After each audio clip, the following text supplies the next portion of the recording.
10 साल पहले मेरे पीछे पुलिस थी। मेरा एक पाँव जेल में रहता था, एक पाँव रेल में रहता था।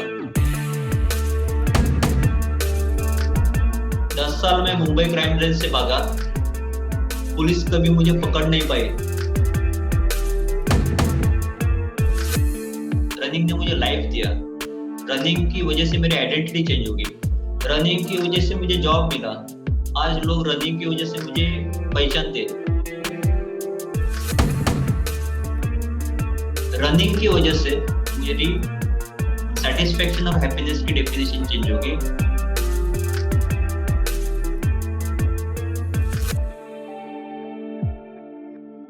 मेरा नाम है राहुल जादव और मैं बम्बई में रहता हूँ, बम्बई के नजदीक डोंबिवली शहर में। अभी मैं पुणे में हूँ, मुक्तांगण डी-एडिक्शन सेंटर में एज ए काउंसलर। सुबह 4 बजे उठता हूँ, 5 बजे मैं रनिंग चालू करता हूँ, 5 से 9:30 बजे तक। और उसके बाद में 11 से शाम को 5 बजे तक मेरा डी-एडिक्शन सेंटर में काउंसलिंग का जॉब रहता है। उसके बाद मैं घर पे जाता हूँ। घर पे मेरी माँ है, पिताजी है और मेरी बीवी है। मेरी बीवी भी यहाँ सेंटर में काम करती है एज ए नर्स और हम लोग खुश हैं। हम पुणे में है, पहले बम्बई में रहते थे। मेरा जन्म बम्बई का है 1976 का। आज मैं खुश हूँ। आज ये मेरा रूटीन है। ये 10 साल पहले ऐसे नहीं था। 10 साल पहले मेरे पीछे पुलिस थी। मेरा एक पाँव जेल में रहता था, एक पाँव रेल में रहता था। मुझे ड्रग एडिक्शन था, अल्कोहल का एडिक्शन था, बहुत सारे केसेस थे। पुलिस परेशान थी, घर वाले परेशान थे, मेरे दोस्त परेशान थे, मैं खुद परेशान था। मैं इस दलदल में घुस गया था और इससे बाहर नहीं आ रहा था। ये ऐसा क्यों हुआ? क्योंकि मेरे विचार निगेटिव थे और ये हो गए मेरे बचपन से। मेरा बचपन डोंबिवली में गया। 1976 में मैं पैदा हुआ डोंबिवली में। हम चाली में रहते थे, गरीब थे। पिताजी का सैलरी कम था और हम लोग का गुजारा नहीं हो रहा था उस सैलरी में। मैं बचपन में ही डरपोक था, हर चीज में पीछे था। पढ़ाई में पीछे, स्पोर्ट्स में पीछे, हर चीज में पीछे। मेरे हॉबीज अलग थी। मैं लोगों से दूर रहता था, लोगों में मिक्सअप नहीं होता था। मैं पढ़ाई बहुत करता था, लेकिन पढ़ाई में मुझे सिर्फ 50-55% मिलते थे, ज्यादा नहीं मिलते थे। लेकिन मुझे बड़ा बनना था। मुझे मेरा स्टैंडर्ड ऑफ लिविंग ये नहीं चाहिए था। मुझे अच्छा स्टैंडर्ड ऑफ लिविंग चाहिए था। मुझे भी अच्छे अच्छे कपड़े चाहिए थे। लेकिन माँ बोली कि अगर तू इंजीनियर बनेगा, डॉक्टर बनेगा, कुछ बड़ा आदमी बनेगा तो ही ये पॉसिबल है। लेकिन वो बनने के लिए पढ़ाई करना पड़ेगा। और मेरे से पढ़ाई हो नहीं रही थी और मैं और चीज में इंटरेस्ट डाल रहा था, लेकिन उसमें मैं पीछे था। सब चीज में मैं पीछे था। इसके लिए मुझे लगा बड़ा होने के बाद मैं वो स्टैंडर्ड ऑफ लिविंग नहीं एंजॉय कर पाऊंगा। तो मुझे हर चीज में मैं पीछे था। इसके लिए मुझे रेस्पेक्ट भी नहीं मिल रहा था। सब लोग को रेस्पेक्ट मिल रहा था, तो ना ही रेस्पेक्ट मिल रहा था, ना ही मुझे भविष्य दिख रहा था। तो मेरे होप्स निकल गए जीने के। बोला ऐसे जी के क्या फायदा। और मैं अकेला अकेला रहता था और मैं डरपोक भी था। सब दुनिया मुझे बुलिश लग रही थी और मैं बहुत अकेला महसूस फील कर रहा था। हमारे यहाँ कुछ ऐसे बंदे थे जो खुश थे, मेरे जैसे ही थे। उनको भी कभी कभी फेल होते थे एग्जाम में, लेकिन खुश थे। यहाँ वहाँ घूमते थे, कोई पढ़ाई में भी आगे नहीं थे, स्पोर्ट्स में भी आगे नहीं थे, हर चीज में पीछे थे, लेकिन वो खुश थे। बोला ये क्यों, ऐसे क्यों खुश है? लेकिन तो देखा मैंने तो उनके घर वाले वेल टू डू फैमिली से बिलोंग करते थे। कोई एमएलए था, कोई कॉर्पोरेटर था, कोई बिजनेसमैन था, कोई गुंडा गुंडा किस्म का फैमिली से बिलोंग करता था। तो उनका मैं क्वालिफिकेशन देखा, जो वो फैमिली से बिलोंग करते, तो वो लोग चौथी, पांचवी, सातवीं, 10वीं तक भी नहीं पहुंचे थे। तो बोला कि जरूरी नहीं है कि बड़ा होने के लिए एजुकेशन लेना जरूरी है, या फिर कुछ ऐसा काम करना जरूरी है जिसकी वजह से समाज में रेस्पेक्ट मिले। तो बुरा काम करके भी पैसा मिलता है, बुरा काम करके भी रेस्पेक्ट मिलता है। क्योंकि डांडिया में, गरबा में उनको इनविटेशन मिलता था, वो चीफ गेस्ट रहते थे जो चौथी पास, सातवीं पास, 10वीं पास रहते थे। तो मैंने डिसाइड किया कि पढ़ाई में आगे नहीं, किसी चीज में आगे नहीं, तो इस चीज में इंटरेस्ट रखते, और वैसे मेरे दोस्त लोग बन गए, और मैंने वैसे ही दोस्त लोग के साथ दोस्ती कर दी। और क्रिकेट खेलता था, फुटबॉल खेलता था, तो क्रिकेट खेलते समय एक बंदे के साथ दोस्ती हो गई जो बम्बई से वांटेड होके हमारे यहाँ रह रहा था। और फिर उसको पुलिस ने उठाया, लेकिन मुझे मालूम नहीं था कि वो गैंगस्टर था करके।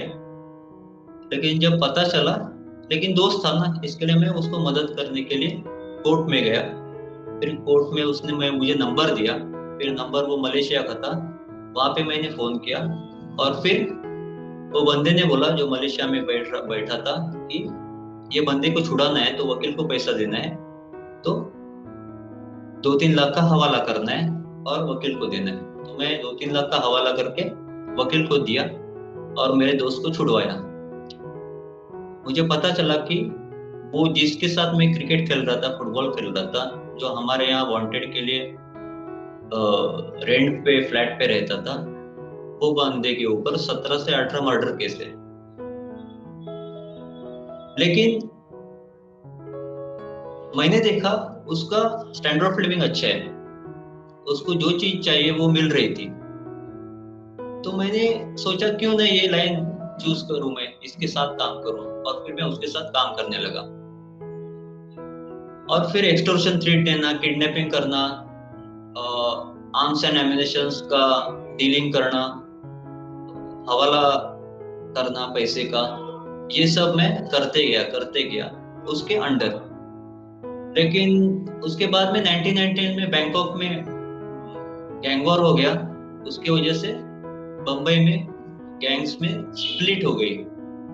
तो मैं अलग गैंग में गया, वो अलग गैंग में गया, और फिर मेरे ऊपर ज्यादा रिस्पॉन्सिबिलिटीज आई। तब तक मैं नशा नहीं कर रहा था, ओकेजनली ड्रिंक करता। लेकिन जब मेरे ऊपर रिस्पॉन्सिबिलिटीज आई तो मैं ये काम सब खुद करने लगा। एक्सटॉर्शन थ्रेट देना, फाइंड आउट करना विक्टिम्स को, एक्चुअल फायरिंग करना बिल्डर्स और सेलिब्रिटीज के ऊपर, हवाला करना, आर्म्स एंड एम्युनिशंस अरेंज करना, रिक्रूट करना छोकरे लोग को, ये सब मैं खुद इंडिपेंडेंटली करना चालू किया और रिपोर्ट कर रहा था साउथ अफ्रीका में, मैं जिसके लिए काम करता था उसको। अभी ये करते करते क्या हो गया कि मेरा नेटवर्क बढ़ते गया, और पुलिस को पता चला कि मैं एक्टिव हूं करके बम्बई और थाना में, और पुलिस पीछे लग गई। और ये जी काम करते करते मेरे राइवल गैंग के साथ ज्यादा भिड़ंत हो गई। इसके लिए मेरा घर छूट गया, मेरा एरिया छूट गया, और मैं वांटेड हो गया। पुलिस की गोली से कभी भी मेरा एनकाउंटर हो सकता था, राइवल गैंगस्टर्स के थ्रू मेरा कभी कभी जान जा सकती थी। इस डर की वजह से मेरा नशा बढ़ गया। मैं पहले अल्कोहल पीता था, विस्की पीता था, 1 क्वार्टर, 2 क्वार्टर, 3 क्वार्टर, वो बढ़ते गया। उसकी किक नहीं लग रही थी, एंजाइटी बढ़ रही थी, डिप्रेशन में जा रहा था मैं। उसके ऊपर मैं चरस पीने लगा क्योंकि नशा चढ़ नहीं रहा था, नींद नहीं आ रही थी। फिर मैं ट्राइका नाइट्रावेट की गोलियां लेने लगा। फिर सुबह से लेके रात तक सोने तक मैं नशे में ही रहता था।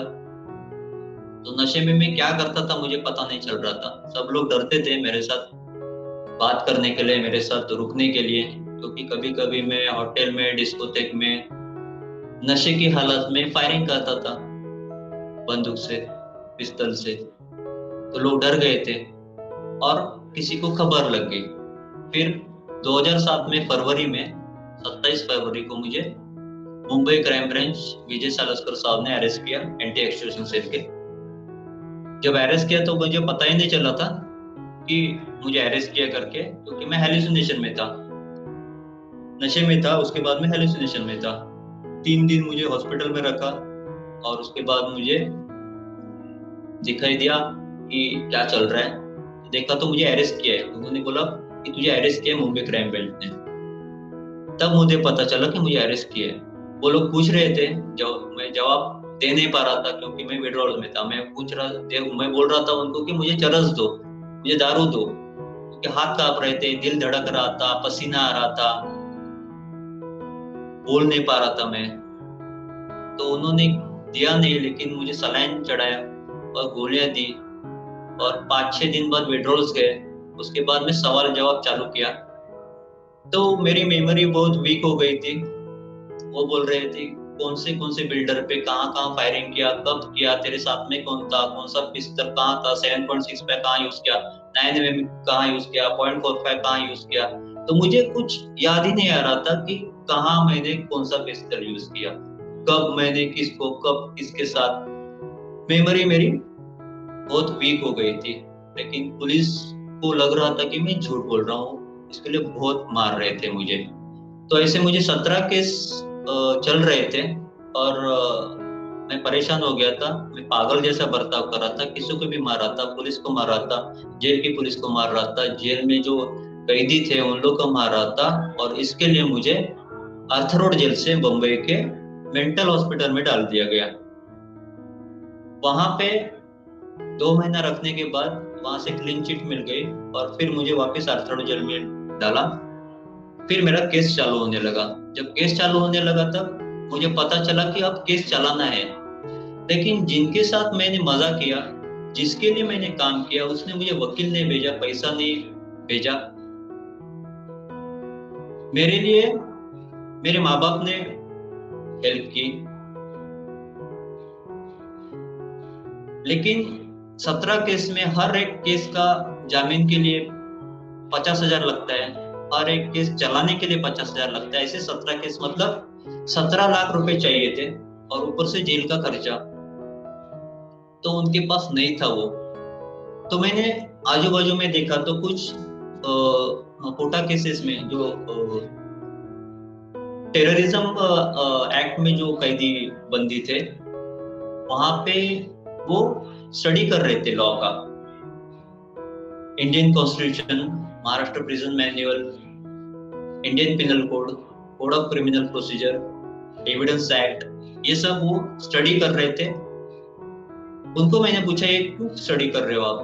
वो बोले कि हमें पता चलता है कि हमारा केस कहाँ तक जा रहा है और हमें क्रॉस एग्जामिनेशन करने में आसानी होती है, केस छुड़वाने में आसानी होती है। तो मैंने भी उनसे सीखा, वही पढ़ा बुक्स, उन्होंने जैसे बोला वैसे मैंने किया। केस कैसा चल रहा है, क्रॉस कैसे करने का, एग्जामिन कैसे होता है, क्या क्या पॉइंट्स डालने होते हैं, एविडेंस एक्ट पढ़ा, कोड ऑफ क्रिमिनल प्रोसीजर पढ़ा, आईपीसी पढ़ा। और मैंने खुद के बेल खुद पास किए। मेरे 17 केस के बेल मैंने खुद पास किए। लेकिन जामीनदार होने के लिए कोई खड़ा नहीं था, क्योंकि कोई रिस्क नहीं लेना चाह रहा था। इसके लिए जामीन कौन खड़ा रहेगा? तो प्रोफेशनल सॉल्वेंसी खड़ा रहने की जरूरत थी, प्रोफेशनल सॉल्वेंसी की जरूरत थी। लेकिन प्रोफेशनल सॉल्वेंसी हर केस के लिए 50,000 देनी पड़ती थी, वो नहीं दे पा रहा था। इसके लिए मैंने हर जज से रिक्वेस्ट की कि मेरे पास तो जामीनदार नहीं है, सॉल्वेंसी नहीं है, तो मुझे खुद का केस खुद चलाना है।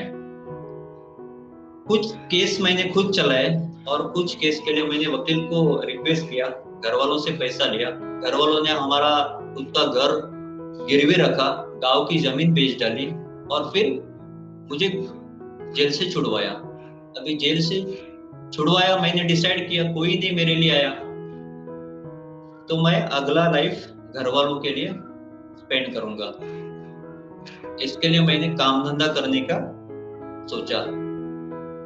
हर कंपनी में मैं जाता था काम करने के लिए, हर ऑफिस में मैं काम करने के लिए जाता। जब जब जाता था तब तब मुझे पुलिस वहां से उठा के वापिस लॉकअप में डाल देती, क्योंकि मैं सुधर गया था, लेकिन हमारे गैंग की एक्टिविटीज चालू थी बंबई में।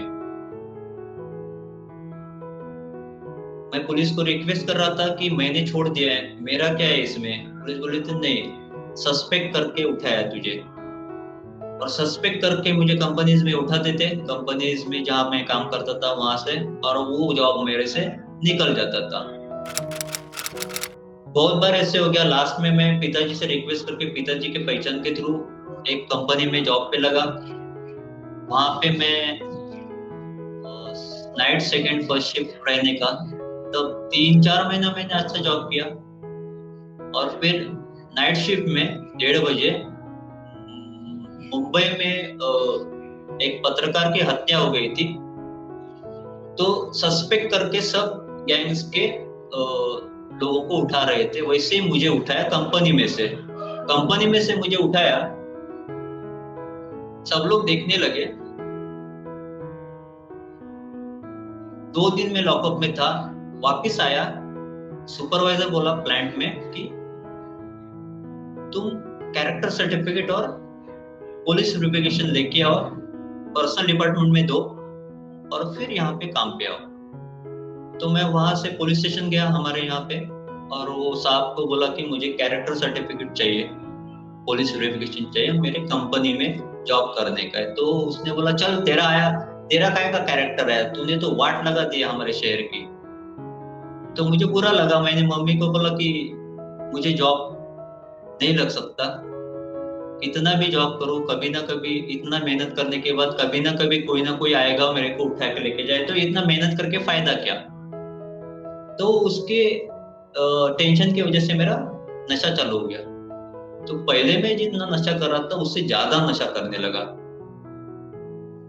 पहले जो मैं नशा करने के बाद नाटक कर रहा था उससे भी ज्यादा नाटक मेरे चालू हो गए, और वो अनकंट्रोलेबल थे और पागल जैसा करने लगा। तो घर वाले डर गए।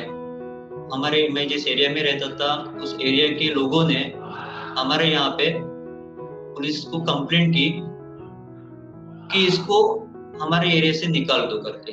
तो मुझे उसे वहां से तड़ीपार कर दिया। मुझे थाना में हमारे यहाँ साइकेट्रिस्ट डॉक्टर है, वहां पे एडमिट किया हॉस्पिटल में, institute of psychological health care में, और वहां पे मेरी ट्रीटमेंट चालू हो गई। 15 दिन मैं वहां पे था, मेरा डिटॉक्सिफिकेशन हो गया। लेकिन वो जो साइकेट्रिस्ट थे वो बोले कि इसका डिटॉक्सिफिकेशन हो गया, लेकिन इसको पूना में डालो, मुक्तांगन डिएडिक्शन सेंटर में, क्योंकि ये वापस पी सकता है। तो मुझे रिहैब में डाला यहाँ पे पूना में। यहाँ पे मैंने काम किया, मुझे अच्छा लगा, लाइफ में कभी काम नहीं किया था। यहाँ जो पेशेंट्स थे उनके साथ मैं बातें करता था, कुछ विड्रॉल्स पे रहते थे, उल्टियां करते थे, पोटी करते थे, उनके सब साफ करता था कपड़े, उनको कपड़े देता था, उनको नहलाता था। तो जब वो विड्रॉल से बाहर आते थे तो उनकी फैमिली मिलने के लिए आती थी उनको, तो वो बोलते थे कि राहुल सर आप भगवान हो। तो मैं एकदम ये होता, मैं एक्सेप्ट नहीं कर रहा था कि इतना सब मतलब एक्नॉलेज कभी किसी ने मुझे किया नहीं था, क्योंकि मैं ऐसा कुछ काम ही नहीं कभी किया था। लेकिन इस टाइम लोगों ने मेरी प्रशंसा की, मेरा एक्नॉलेज किया, तो मुझे बहुत अच्छा लगा। और मैं यहाँ पे काम करता था तो मुझे सब याद आता था पिछली बातें कि मैंने किस किस को हर्ट किया है, किसको तकलीफ दी है, मुझे क्या तकलीफ हुई है। घर वाले बहुत परेशान है, गुस्सा आता था, दुख होता था, और मैं उस विचारों में हाउसकीपिंग का काम करता था। तो टॉयलेट क्लीन करता था, कमोड एकदम चकाचक साफ होते थे, क्योंकि वो सब गुस्सा और डिप्रेशन में उस कमोड में साफ करने में डालता था। मेरा पूरा एनर्जी वहां जाता था। और उसके बाद मुझे नशे की याद नहीं आती थी वो टाइम पे। तो मैं ऐसा टाइम चल रहा था, मेरा 3 साल हो गए यहाँ पे, क्योंकि मैं बाहर नहीं जाता था, क्योंकि बाहर पुलिस वापस उठाती थी, वापस मेरा नशा चालू होता था। तो यहाँ पे मैं फर्टिलाइजर प्रोजेक्ट में काम करता था। मेरे ट्यूसडे को मेरी माँ आई, पिताजी आए और बोले मुझे कि कैसा लग रहा है यहाँ पे अभी। तो मैं बोला अभी मुझे ठीक हूँ, नशे से दूर हूँ, और मैं हाउसकीपिंग का काम कर रहा हूँ, और ये फर्टिलाइजर ले लो आप। तो माँ ने फर्टिलाइजर ले लिया, खत, वो जो यहाँ पे हम लोग वो जो बाहर पेड़ है उसके पत्ते गिरते हैं, और वेट गार्बेज जो रहता है खाना पेशेंट्स का, उसका हम लोग जो फर्टिलाइजर बनाते हैं, वो मैं फर्टिलाइजर जो मेहनत का मेरा कमाई बस वो मम्मी को दिया 2 किलो, जो 12 रुपए का था। तो लाइफ में कभी मम्मी ने मेरे पास से पैसे नहीं लिए।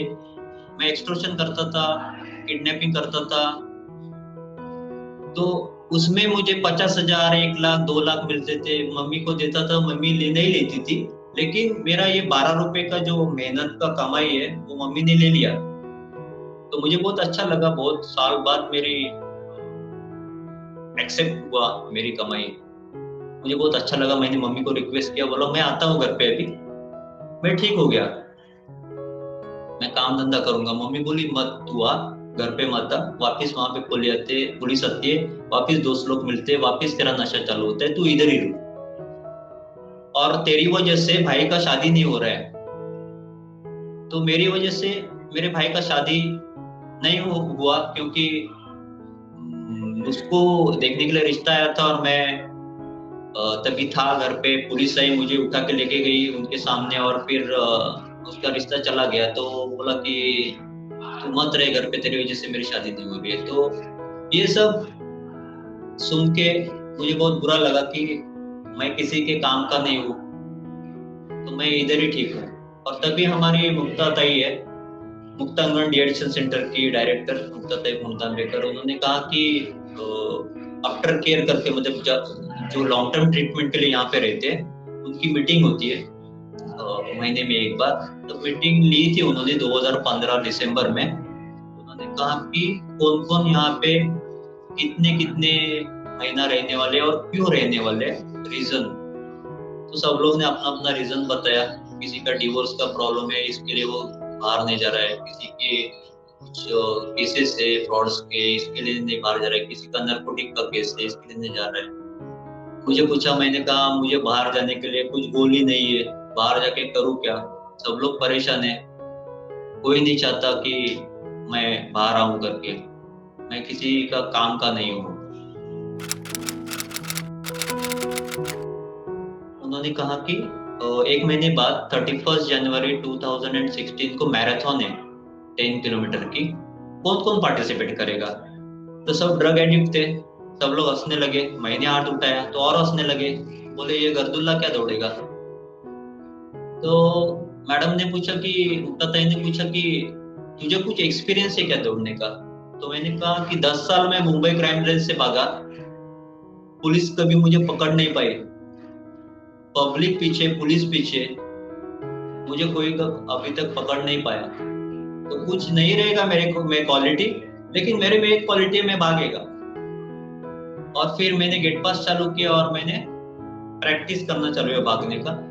पहले पहले नहीं हो रहा था, लेकिन मुक्ता ताई के मिस्टर है आशीष मुंतांबेकर, वो एथलीट है, 42 किलोमीटर मैराथन दौड़ते हैं 3.5 घंटे में। तो उन्होंने मुझे गाइड किया, मुक्ता ताई ने मुझे गाइड किया, और मैंने दौड़ना चालू किया। और मेरा फर्स्ट जो 10 के मैराथन था वो मैंने 55 मिनट्स में कंप्लीट किया। और वहां पे सब लोग एक दूसरे को एथलीट करके रेस्पेक्ट दे रहे थे। और मुझे भी पूछा उन्होंने कि कहाँ दौड़ता है तू, तो मैं बोला यहाँ पूना में एरोडा में दौड़ता हूँ मैं। तो मुझे एक एथलीट करके एक मुझे रिस्पेक्ट मिला, तो मेरी आइडेंटिटी चेंज हो गई।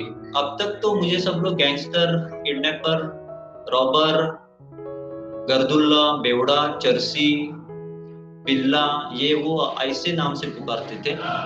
तो मेरी आइडेंटिटी चेंज हो गई, एक एथलीट करके मुझे आइडेंटिटी मिली। मैं क्यों ना ऐसी आइडेंटिटी लेके मैं जीऊं आगे, और हाउसकीपिंग करूंगा और जीऊंगा। और फिर मैं डिस्चार्ज लिया, बोला मैं डिस्चार्ज लेता हूँ अभी। तभी यहाँ पे एक बंदा था, वो जो हमेशा यहाँ पे आता था एडमिशन के टाइम, वो बोला मुझे कि तू इतना काम करता है 16-16 घंटा और तुझे पगार नहीं मिलता यहाँ पे, तो तू मेरे कंपनी में आ, बंबई में आएगा तो मेरे इधर काम कर। मैं उसको बोला कि ठीक है मैं तेरे कंपनी में आता है, लेकिन वापिस वहां पे पुलिस आई तो क्या करेगा तू, मेरे से तो निकाल देगा। बोला नहीं नहीं। तभी मुझे समझा एक एडिक्ट दूसरे एडिक्ट को समझ सकता है, भावना को। वो भी एडिक्ट था, लेकिन वो रिकवरिंग एडिक्ट था। तो मैं यहाँ से डिस्चार्ज हो गया, उसको मिला, और फिर उसने उसके कंपनी में मुझे जॉब दिया। मैं वहां पे जॉब कर रहा था। फिर घर से मैं उस कंपनी में, मतलब डोंबोली से भाईखला में जॉब करता था, 1 घंटा लगता था, और मैं रनिंग रुक गया वहां पे। तो मैं रेलवे से 5 स्टेशन पहले उतरता था और फिर भागना चालू करता था, 21 किलोमीटर। रोज रात को मैं 7 से 9 बजे तक 2 घंटे में 21 किलोमीटर कंप्लीट करता था ट्रेन से उतरने के बाद। और मेरा प्रैक्टिस चलता था। तो हमारे गोडाउन में, कंपनी के गोडाउन में एक बंदे ने कहा कि राहुल वो है ना जो डोंबोली में रहता है, वो बीच में उतरता है मुमरा में और डोंबोली तक भाग के जाता है, उसको दौड़ने को नहीं मिलता है। इसके लिए वो मालिक ने मुझे बम्बई में एक्चुअल मरीन लाइन्स में, मरीन ड्राइव के इधर घर दिया रहने को। उनका पुराना घर था। फिर मैं वहां गया और फिर वहां मैं दौड़ना चालू किया मरीन ड्राइव पे, ओबेरो ट्राइडेंट से लेके गिरगांव चौपाटी तक। वहां पे गिरगांव रनर्स थे, उनमें मैं ज्वाइन हो गया। उसके बाद मैं वहां से दक्षिण मुंबई में ही काम करता था, मोडे चॉकलेट में। जब मैं दौड़ रहा था मरीन ड्राइव पे, तब वहां की मुंबई क्राइम ब्रांच ने मुझे उठाया। विनायक वस्त थे तभी वहां की सीनियर पी है एंटी एक्सट्रैक्शन सेल के। उन्होंने उठाया और बोला इधर क्या कर रहा है, इधर भाग रहा है। तो मैं बोला इधर ही रहता हूँ मैं, और मोडे फूड्स में काम करता हूँ। तो मैंने उनको मेरे मेडल्स दिखाए, जो जो मुझे प्राइज मिला था मैराथन में, जो जो मेडल्स मिले थे वो दिखाए। उनको बोला मैं 42 किलोमीटर 3 hours 50 minutes में दौड़ता हूँ। तो उनको बहुत अच्छा लगा। उनको मैंने मोडे फूड्स का हमारा आईडी दिखाया। बाद में मुक्ताताई कुंतांबेकर है डायरेक्टर मुक्तांगण की, उनको फोन किया और उनसे बात करवा के दी। उन्होंने भी समझा कि अब सुधर गया है। मोडे फूड्स के मालिक हर्षल मोडे सर, उनको फोन किया। फिर उन्होंने बात की पुलिस से, कन्विंस हो गए वो। और जिन पुलिस ने मुझे उल्टा लटका के मारा था लॉकअप में, वही पुलिस ने स्टैंडिंग ओवेशन दिया मुझे। मुझे बहुत अच्छा लगा। उन्होंने पेपर में डाला हिंदुस्तान टाइम्स में, और सब लोग को समझा कि मैं सुधर गया हूँ। मम्मी पापा को फोन आने लगे, फ्रेंड्स के फोन आने लगे, सब लोग बर्थडे को बुलाने लगे, मैरिज सेरेमनी को बुलाने लगे, गेट टुगेदर को बुलाने लगे, और मुझे एक्सेप्टेंस मिला समाज में। मुझे लोग एक मोडे चॉकलेट का एक गोडाउन का लॉजिस्टिक सुपरवाइजर करके पहचानते थे, एक अल्ट्रा मैराथन रनर करके पहचानते थे। फिर बोले कि सब लोग बोलने लगे कि अब सब तो ठीक है, अब तू शादी कर। तो मैंने शादी के लिए शादी.com और मैट्रिमोनी में नाम डाला, लेकिन रिश्ते आ रहे थे लेकिन रिजेक्ट हो रहे थे। और फिर मैंने मुक्ता दाई को रिक्वेस्ट की, मुक्ता दाई ने मेरी वाइफ को रिक्वेस्ट किया, उसको पूछा, तो मेरी वाइफ ने बोला कि मैं घर पे पूछती हूँ। तो उसने, मेरी वाइफ ने घर पे पूछा, तो घर वाले बोले उसको बुलाओ करके। लेकिन मेरी वाइफ के जो घर वाले थे, वो ससुर थे, वो पुलिस इंस्पेक्टर थे, उसका भाई था वो पीएसआई था, उसकी बहन, उसके चचा, मतलब सब पुलिस फैमिली थी। तो बोला ससुराल वालों से भाग रहा था, अभी वापस ससुराल वालों में ही अब जा रहा हूँ मैं। तो आज मैं जिस पुलिस से भाग रहा था वही आज मैं वही फैमिली में, आज वही फैमिली मेरा ससुराल है। और आज मैं मुक्तागढ़ में काम कर रहा हूँ। मैं हैबिचुअल ऑफेंडर्स और ड्रग एडिक्ट को काउंसलिंग करता हूँ और मुझे दौड़ने को अच्छा लगता है। और रनिंग की वजह से मेरी सेटिस्फेक्शन और हैप्पीनेस की डेफिनेशन चेंज होगी। जो ड्रग्स में मुझे सेटिस्फेक्शन और हैप्पीनेस मिल रहा था, वही सेटिस्फेक्शन और हैप्पीनेस मुझे रनिंग से मिलता है, वो भी अल्ट्रा रनिंग से। मैंने मुंबई और दिल्ली में, मुंबई से दिल्ली तक 19 डेज 7 आवर्स में कंप्लीट किया। मुंबई से रत्नागिरी मैं 5 डेज कंप्लीट किया। मुंबई पुणे हमेशा दौड़ता हूँ, मुझे दौड़ने में अच्छा लगता है और मैं हर स्टेडियम रन में पार्टिसिपेट करता हूँ। और मेरा गोल ये है कि मैं एक दिन 24 आवर स्टेडियम रन में 228 किलोमीटर करूंगा और 12 आवर्स में 128 किलोमीटर करूंगा। ये मेरा गोल है। मैं रोज प्रैक्टिस करता हूँ और मुझे अच्छा लगता है। रनिंग ने मुझे लाइफ दिया। रनिंग की वजह से मेरी आइडेंटिटी चेंज होगी। रनिंग की वजह से मुझे जॉब मिला। आज लोग रनिंग की वजह से मुझे पहचानते। तो रनिंग ने मेरी पूरी पर्सनैलिटी चेंज कर दी। मुझे खड़ा किया रनिंग ने। मेरा नशा भी छूट गया और मुझे इंसान बनाया रनिंग ने। मैं यही कहना चाहूंगा कि जो भी चीज करोगे शुरुआत, उसका एंड देखो क्या है।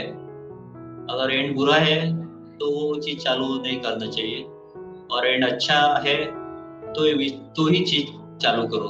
अगर उसमें सेटिस्फेक्शन मिल रहा है, हैप्पीनेस मिल रहा है आपको और दूसरों को, तो ही वो करो। अक्सर युवावस्था में कई लोगों से गलतियां हो जाया करती हैं और इसकी वजह है जल्द से जल्द सब कुछ पाने की चाहत, नशे की लत और पावर को फील करने की भूख। ऐसा करते हुए जवानी के नशे में चूर लोग सही गलत के बीच के फासले को भूल गलतियों के एक ऐसे दलदल में फंस जाते हैं जहां से निकल पाना नामुमकिन सा हो जाता है। राहुल ने भी यही गलतियां की और जब होश आया तो काफी देर हो चुकी थी। पर जुर्म और नशे के दलदल से निकले राहुल का जज्बा उसकी निरंतर आगे बढ़ने की दिशा में मेहनत रंग लाई और आखिरकार राहुल ने ये सिद्ध कर दिया कि नामुमकिन कुछ भी नहीं। एक क्रिमिनल, ड्रगिस्ट से स्पोर्ट्समैन बनने तक का राहुल का सफर अपने आप में एक मिसाल है। और इतना ही नहीं, पीढ़ी के उन युवाओं के लिए एक सीख भी है जो गलत दिशा में आगे बढ़ रहे हैं। आप जो भी हैं, जहां भी हैं, अगर आप कोई ऐसा काम कर रहे हैं जो आपको नहीं करना चाहिए तो तुरंत वापस मुड़ने का प्रयास करें। ये आसान तो नहीं है, पर जीवन में करी गई छोटी छोटी कोशिशों से सफलता का शिखर नापा जा सकता है।